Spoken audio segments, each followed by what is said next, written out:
Bonjour, moi c'est Christophe Lindenlaub, vigneron à Dorlisheim. Donc on exploite sur effectivement la commune de Dorlisheim, mais aussi sur la colline de Mutzig, donc, où nous sommes. Donc en plein cœur du Stierkopf, grand lieu-dit avec un sol argilo-calcaire et un sous-sol gréseux.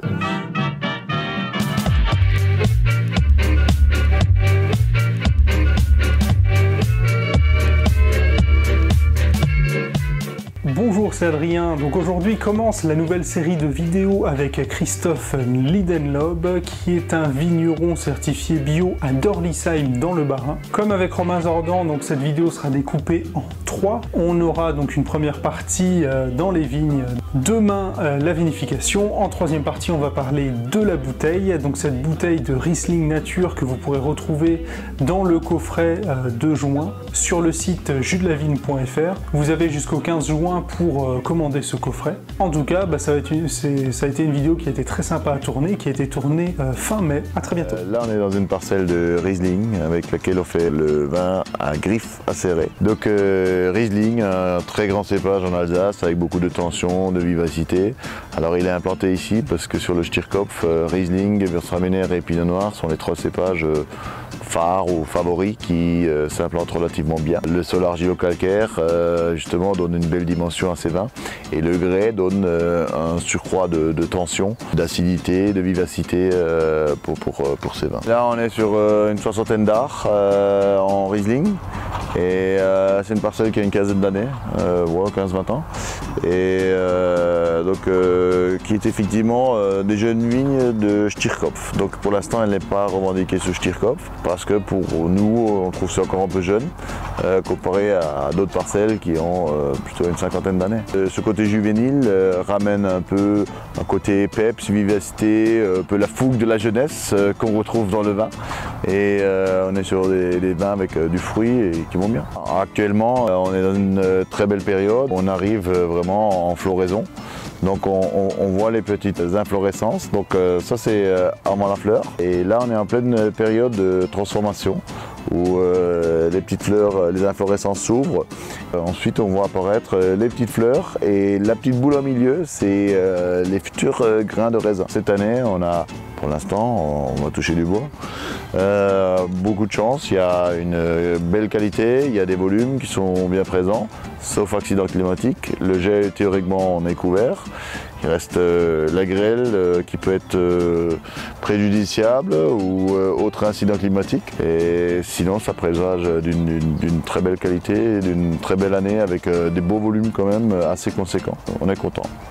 Toujours on est tributaire de la météo. À cette période de l'année, c'est quoi le travail que tu es en train de faire ou que tu vas engager? Donc actuellement, oui, il y a plusieurs travaux. Donc il y a les rejets qui viennent au pied du cep qu'il faut enlever. Donc pour que effectivement on ait un peu de propreté et d'éviter de la concurrence. Ensuite, le boulot c'est ébourgeonnage pour aérer un peu le cœur du pied. Vous voyez, là on est quelque chose d'assez aérien, libre, pour éviter les entassements de feuillage. Donc c'est la prophylaxie, on prévient des maladies. Donc quand c'est aéré, il n'y a pas d'entassement, de microclimat à l'intérieur du pied de vigne qui pourrait faciliter la venue des maladies. Et ensuite il y a aussi le palissage, donc, qui permet de prendre les rameaux et de les enfiler. Bon, tiens, il y en a un de cassé. D'enfiler les rameaux pour canaliser la végétation, pour avoir le tout dans un plan de palissage, parce que c'est un système alsacien avec des palissages hauts sur 2 mètres et en même temps de gérer la végétation. Et effectivement, au niveau des sols, on travaille nos sols en labour sous le cavaillon, soit avec des disques crénelés, soit avec des lames. En interrang, on a un semis de seigle forestier et de légumineuses et d'autres variétés diverses qui viennent spontanément, donc qui sont roulées tout simplement, et qui permet de garder l'humidité pour avoir un effet tampon par rapport aux aléas climatiques des dernières années qui sont quand même de plus en plus en dents de scie. Est-ce que c'est toi qui as décidé de passer en bio? Alors depuis tout temps ça m'a trotté, il a fallu beaucoup de temps. Le problème c'est souvent le travail du sol qui est relativement compliqué on va dire, surtout quand on est en coteau. Et donc on a commencé déjà à faire des semis dans le revers, des choses comme ça dans les années 2000, début 2000. J'avais fait mon rouleau FACA en 2001, j'avais déjà construit mon rouleau FACA. Et effectivement ce travail du sol on est vraiment passé en 2009, en même temps qu'on est passé en bio, quoi. Je veux dire, mais avant déjà au niveau foliaire on était light. Donc 2009, certifié en 2012. 2012 on est passé en main nature également pour aller au bout du cheminement. On est dans la quête, mais après c'est effectivement c'est un chemin et il faut aussi être prêt psychologiquement à accepter les différences, les changements.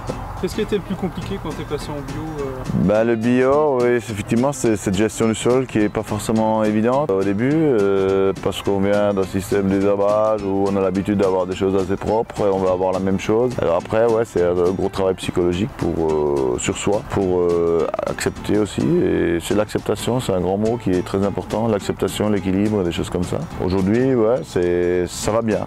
On a réussi avec quelques années de recul de gérer les maladies, de gérer le travail du sol et on a des très bons résultats. Ça se ressent dans les vins et ouais, on est content et confiant. Je pense que c'est la période de transition qui est compliquée par rapport au retour des équilibres de la plante, tout simplement. Redonner l'autonomie à la plante. Ça c'est important. Je pense, ouais. Les différents types de plantes que tu as en interrang, c'est toi qui as décidé des plantes? Moi j'aime bien des choses diverses, multiples, je n'ai pas de règles, c'est suivant les années, les besoins. Alors oui, j'aime bien le seigle forestier parce que c'est une plante qui ramène des volumes de carbone assez intéressants parce qu'en même temps ça vous permettra de stocker pour l'avenir. Et la légumineuse aussi pour amener un peu de puissance on va dire, ou d'énergie. Tout simplement les légumineuses captent l'azote de l'air et la redonnent. Et donc on a des beaux feuillages. Il faut trouver l'équilibre suivant les parcelles, on va mettre plutôt des céréales qui vont stocker du carbone ou les légumineuses qui vont donner vraiment le coup de fouet, l'énergie. Donc après c'est des choix. Après on peut aller sur des plantes diverses, hein. Je veux dire, il y a des crucifères qui vont plutôt avoir des leviers sur l'axe en soufre. Il y a des racines, tout ce qui est plantes racines, que ce soit des radis ou qui vont travailler plus le sol en profondeur. Donc on essaye de changer un peu, autant au printemps qu'à l'automne, entre différentes plantes pour travailler différentes profondeurs du sol, mais aussi différentes parties aériennes. Donc toi tu ne laboures pas Dans le rang, non. Alors ça arrive parfois pour réimplanter quand on a des parcelles qui sont avec des graminées, donc de l'herbe tout simplement. On laboure on travaille le sol entre guillemets pour pouvoir réimplanter des semis. Donc c'est temporaire, mais autrement non, on évite de travailler. Après on peut faire de charrue à disque, on a plein d'outils différents qu'on va utiliser au gré de la saison, de la météo, des envies aussi et des itinéraires qu'on a envie d'essayer parce que bon, c'est un monde très vaste où effectivement on aime bien aussi tâtonner, découvrir quoi. C'est ça qui est bien aussi. Monde d'expérimentation qui voilà, et puis nos amis, voilà. Tu as parlé de rouleau FACA tout à l'heure, est-ce que oui. tu peux nous expliquer? Alors le rouleau FACA, je prends une petite plante là pour, voilà. Quand vous avez une plante, un seigle forestier dont on parlait avant, le rouleau FACA va permettre de rouler. Donc c'est un rouleau avec des parties métalliques saillantes ou semi-saillantes. Ça va permettre de rouler la plante et de la clamper à différents endroits. Tous les 5 à 10 cm, ça va la clamper. Et donc vous allez avoir votre végétal qui va être couché par terre, vous voyez, et qui va végéter. En même temps, ça va vous faire une grosse masse comme un paillage enraciné, c'est un très bon mot. Paillage enraciné, ça va vous faire un super couvert.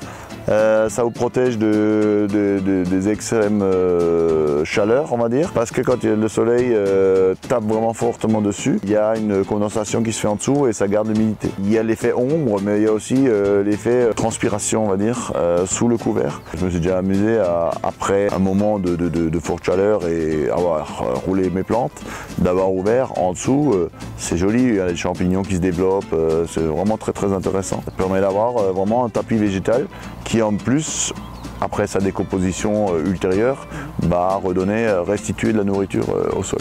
Quand on écarte là justement, C'est le travail, ici c'est le travail vraiment du rouleau faca où on voit la partie végétale qui a été couchée, et clampée. Et donc quand on ouvre, on voit vraiment que l'on conserve l'humidité à l'intérieur, quoi, hein, je veux dire. Et du coup c'est vraiment très intéressant, quoi.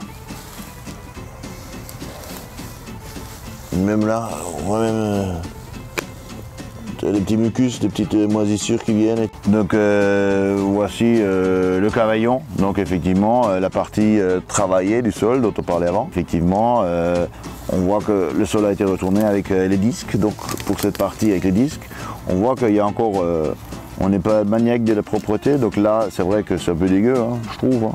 En cette période, on va repasser bientôt avec des lames qui vont permettre de passer sous le sol et de scalper, on va dire, les petites repousses de végétation.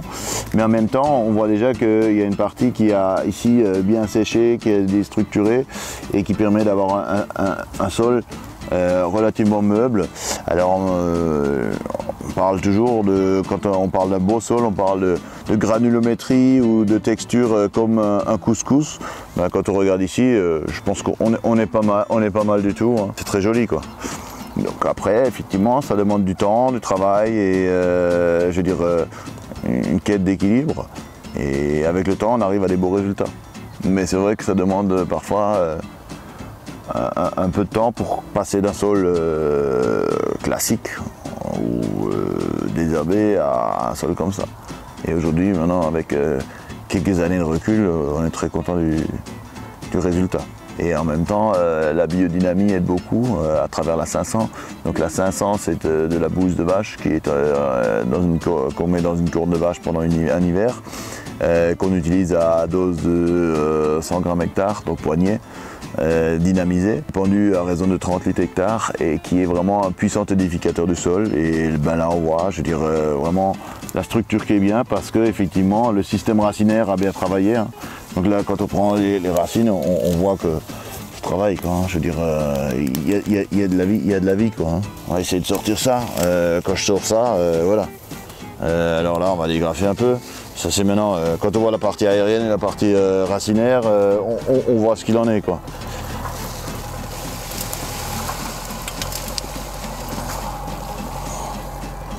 Voilà, quoi. Je veux dire, il y a du matériel, quoi.